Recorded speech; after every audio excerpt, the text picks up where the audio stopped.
Welcome to this explainer. Okay, today we're cracking the code on what is arguably the most critical, yet somehow constantly misunderstood aspect of civil engineering. I'm talking about the financial foundation of construction. You know, if you've ever looked up at a massive skyscraper or walked through a beautifully built home and thought, how on earth do they actually pull this off without going completely bankrupt? Well, you are definitely in the right place. Let's get right into mastering the core skills that actually make it all happen. Okay, let's dive into this. Why do so many construction projects just stall out, and stop halfway?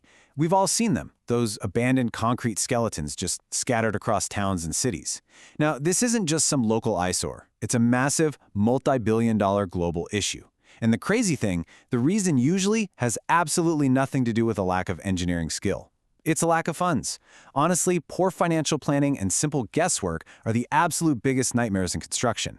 Because when you guess on materials or say you miscalculate labor, you don't just lose a few bucks, you lose the momentum, the budget, and ultimately, you lose the entire project.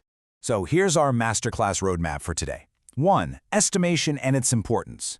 2. The estimation process and types. 3. Practical calculation examples. 4. BOQ and rate analysis. 5. Common mistakes and tips. And finally, 6. The secret to successful construction. By the end of this explainer, I promise you're going to understand exactly how to secure any project's financial foundation. All right, Section 1, Estimation and its importance. Because, hey, before we pour any concrete, we really have to calculate exactly what it'll take. So, here is the golden rule. Before we pour a single drop of concrete or lay even one brick, we have to calculate exactly what it's going to take to cross the finish line. That is estimation. Technically, it's the scientific process of calculating the required quantities of materials and predicting the total project cost before any construction even begins. This is not just throwing numbers at a wall and hoping they stick. It is a highly precise science. Mastering this single concept, and I mean really mastering it, saves incredible amounts of money, it prevents massive material waste, and it literally saves months of time. Basically, it tells you if your dream project is actually feasible with the budget you currently have in your pocket. And this brilliantly illustrates a really vital distinction because people often confuse estimation with quantity surveying.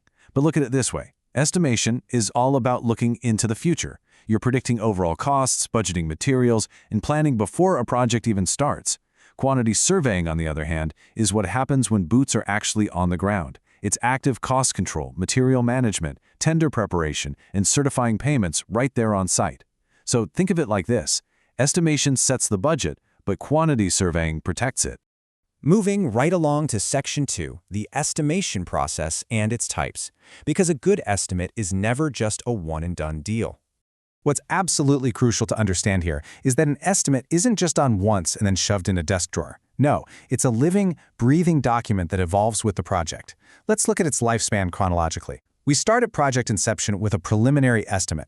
This is a rough, big-picture calculation just to see if the project makes financial sense. Once that's approved, we move to the pre-construction phase with a highly precise, detailed estimate. I mean, this is where every single screw and brick is accounted for. But as we all know, things change on site, right? That's exactly when we roll out a revised estimate for those mid-project changes, or even a supplementary estimate if the client suddenly decides to add completely new works to the scope. Now, to get to that detailed estimate, professionals use a very exact, step-by-step workflow. First, you thoroughly study the architectural drawings. Second, measure the dimensions accurately. Third, calculate those material quantities. Fourth, prepare the BOQ. And finally, calculate the total project cost, making absolutely sure to include contingencies. So the crucial point is following this sequence without skipping a single step. Seriously, if you rush and, say, misread the drawings at step 1, it sets off a massive chain reaction, and your final cost will be disastrously wrong. All right, Section 3, Practical Calculation Examples. This is where theory finally turns into applied math, and we get to map these concepts directly to the real world. When we look at a building, we have to calculate the quantities for several really essential components. We're talking earthwork excavation for the foundation, PCC and footing concrete, brickwork, RCC, which, as you know, is reinforced cement concrete, along with plastering, flooring, steel reinforcement, and yep, even the exact quantity of paint. Now, the thing to remember is that every single one of these items requires its own specific mathematical approach and formulas. For instance, excavating soil is measured in cubic meters, while steel is, of course, measured by weight. And listen, when you're doing this math, you have exactly a zero margin for error. Think about it for a second. A tiny, seemingly harmless mathematical mistake on paper, like, I don't know, moving a decimal point just one spot to the right, that translates into a catastrophic financial loss on the actual site. Ordering 10 times the amount of required cement isn't just a simple rounding error, it's a total budget killer. Let's turn to Section 4, BOQ and Rate Analysis. Get ready, because we are about to look at the true financial heartbeat of any construction site. We are now looking at the most powerful tool in the quantity surveyor's entire arsenal, BOQ. It stands for the Bill of Quantities. It's a comprehensive, highly professional document detailing all items of work, the required quantities, and calculated rates to determine the final exact cost. Without a BOQ, contractors simply cannot bid on projects accurately. It's like flying blind. It is absolutely essential for preparing tenders, securing fair contracts, and, crucially, certifying payments for the contractor as the work actually gets completed, stage by stage. Now, what's really interesting about this slide is how it neatly organizes complex, chaotic site operations into a clean, trackable financial spreadsheet. You track the item number, the description of work, the exact quantity, the rate per unit, and the total amount. So if item 1 is 100 cubic meters of earthwork excavation, you just multiply that by your specific calculated rate to get your exact cost for that specific task. It's brilliant because it keeps everyone honest and totally accountable. But where does that rate actually come from? Well, it's certainly not a guess. A rate is a highly calculated combination of several factors. Usually about 50% goes directly to material cost, then 25% to labor cost, 10% covers equipment and transport, 5% is for overheads, things like site offices, and roughly 10% is the contractor's profit. Understanding this specific rate analysis helps you see exactly where the money flows on a project. Section 5. Common mistakes and tips. Let's shift gears a bit, because even the absolute best professionals face challenges, and it's always smarter to learn from the failures of others. So let's look at the most common estimation mistakes you absolutely must avoid. Taking wrong site measurements? Classic error.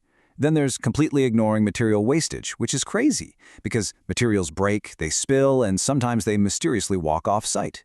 You've also got incorrect unit conversions, missing hidden work items like specific joints or finishes, poor or messy documentation, and just basic mathematical calculation errors.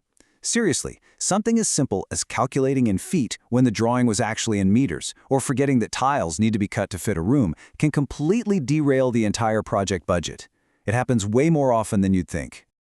But don't worry, to counter those mistakes, here are some pro tips for students and site engineers alike.